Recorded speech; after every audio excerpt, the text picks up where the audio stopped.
And we're back. This is Third Coast Radio. If you were just tuning in, we are in the building with the cool kids, of course, Drian Santana, House of Mars, and we are joined by Jackson Indie Music Week Media Director Rachel James Terry. We got my man Henry Amazin in the building. So before we went to break, we told y'all we were going to talk about the Synergy Podcast Academy. If you don't know, if you have been paying attention, you know, we have been broadcasting to you live from the Synergy Link 2 building in the content room. We're in the content room right now as we speak, all right? And there's a lot of great things happening in this building and happening in this room at the Synergy Link. We'll tell you about that in a little bit, man. But Henry Amazin is the curator and the professor, as it were, of the Synergy Podcast Academy, and it's going on right now. And he's going to tell you a little bit about that, man. The first class was earlier today.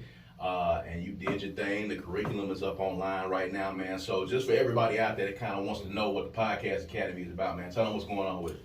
All right, so again, everybody, I am Henry Amazin, and I'm the host of the Amazin Podcast, where I interview entrepreneurs, business owners, and creatives, and I share their journey of being amazing. And I've been podcasting since like 2018. I failed, but then I got everything right. So now I wanted to basically cut that time short for people so that they can skip all those missteps that I went through. So that's how we created the Synergy Podcast Academy. And I'm super excited because today we covered the ABCs of podcasting, just breaking down, you know, what's a podcast, you know, how can you monetize it, and just the different nuances within podcasting, because a lot of people think that podcasting is just this really tough thing to do. And yes, it takes a little, it takes some skill, but anybody can do it. Like if you have a message you want to share, you can create a podcast. And because literally what you want to tell and the story you have, there are people out there that are waiting to get inspired by you. There are people out there that need to hear your story or the stories of others to give them the motivation and the inspiration and encouragement to press through whatever it is they're going through.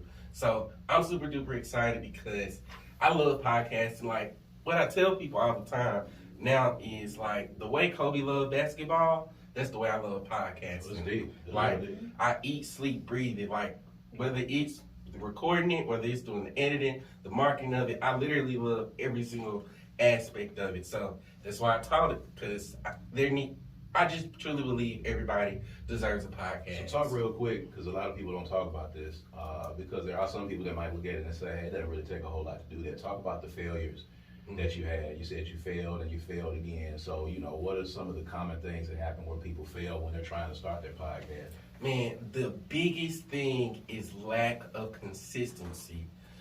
There's actually a statistic that says the average podcast never gets past 7 episodes. The reason people don't get past 7 episodes is because they stop because they aren't seeing the result that they think they should have at the beginning. Right. Whereas if you literally just do the work and keep putting out great content, have a dope show, the people are going to come. The subscribers, if we talking monetization, that's going to come. Like, all of that is going to come. You just have to do the work and be consistent. Now, for me and my journey, like 2018, that was the first time I tried to do my podcast. I launched 10 episodes, and then I stopped.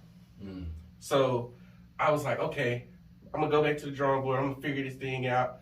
2019, I was like, okay, I'm going to do this. But instead of me having all these episodes and then stop, I'm going to pre-record a whole lot. So in 2019, I recorded like 10 to 15 episodes, I believe. And it may have even got up to 20. But I had a big catalog of interviews, but I only released one. And I stopped.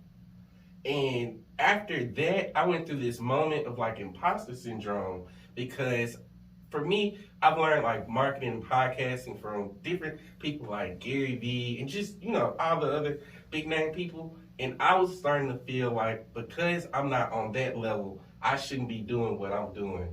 When I know that this is something that was in me, like I have the passion for it. I love it. I know I can do it, but I just felt like I wasn't meant to do it. But I'm so glad I worked through my imposter syndrome, because what I realized is you're an expert at whatever level you're at. If you're on level 2, you can teach a level 1 person how to get to where you are. Right. If you're on level 10, you can teach 1 through 9 how to get where you are. So literally, don't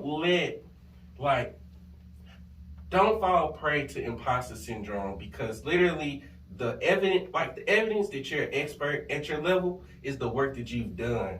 So if you ever are in a situation where you start to feel down or you feel like you're not meant to be on that stage, just literally look back at your track record. You've accomplished great things. You are meant to be on that stage. So yeah, that was my journey. 2021, I came back with this. I'm sorry. Okay, go Can I ahead. just say something? I'm just so glad you brought up imposter syndrome and the fact that you worked through it. Because I think a lot of times when people are experiencing that and living in that moment, they start projecting onto other people, and they will crush other people's dreams because they're in the phase of imposter syndrome and they haven't worked through it yet. So the fact that you said you worked through it and then went back to it, I think people should take note of that, because once you're experiencing that, those insecurities and that lack of confidence, and then you start projecting that onto other people, you will be a dream killer for other people when you should be a dream builder. So I'm just glad you said that and acknowledged that and moved past that. So talk a little bit real quick. If someone signs up for the Podcast Academy, they've already missed the first class, you really should be signing up for all 4 of the classes. But if someone has missed the first class and they want to come in and they want to catch the other classes, tell them the things that you'll be covering real quick and how they can catch up and sign on for the Podcast Academy. Got you. So I'm going to be covering podcast editing. I'm going to be covering podcast marketing, which is really, like, if I could say which one of the classes is going to be my favorite, it's the marketing aspect, because, I think a lot of people underestimate just what you can do with the podcast, especially with all the content you create. So I'm excited for that. And then we're going to end it off with content creation. So I'm going to just teach people how to create content, because honestly, that's truly what you become when you become a podcaster. Like, yes, you create podcasts, but more importantly than that, you are creating content. And if you can create content, you can create cash. Seriously. There it is. Create content. You